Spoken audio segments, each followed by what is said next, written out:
क्या कर रहे हो यार? कुछ नहीं, नेटफ्लिक्स में मूवी देख रहा हूँ। अच्छा अच्छा, एक बार बताओ ना, आप लास्ट टाइम अपनी एक्स से कब मिले थे? अरे आज एक्स की बात कहाँ से कर रही हो? और समय जब मैं बात करता था तब तो चिढ़ती थी तुम।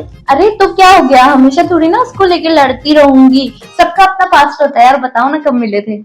अरे मिला था यार मैं उससे 2 साल पहले, अक्टूबर के महीने में। मतलब मंथ भी याद है। और ना लड़के तो बड़े इमोशनल होते हैं ना अपने रिलेशनशिप में। हाँ यार, लॉयल तो था मैं उसके लिए। अच्छा, और लड़के मैंने सुना है बड़े ही गिफ्ट देते हैं अपनी गर्लफ्रेंड को। अरे यार, गिफ्ट की क्या बात बताऊं यार मैं। मुझे 500 रुपए महीने पॉकेट मनी मिलती थी। उसको जोड़ जोड़ के मैंने उसके लिए गिफ्ट खरीदा था। अच्छा, पहला प्यार होता है यार, भूले से नहीं बोलते पहला प्यार। हाँ यार, पहले प्यार में बड़ा स्पार्क होता है ना। हाँ सही बोला तूने, पहले बार प्यार की बात ही अलग होती है यार। हाँ, क्या था ये? डिवोर्स के पेपर। हम कब मिले थे लास्ट टाइम? हम मिले थे ना यार हम लोग। वो ठंडी थी बहुत ज्यादा, स्वेटर पहनते थे।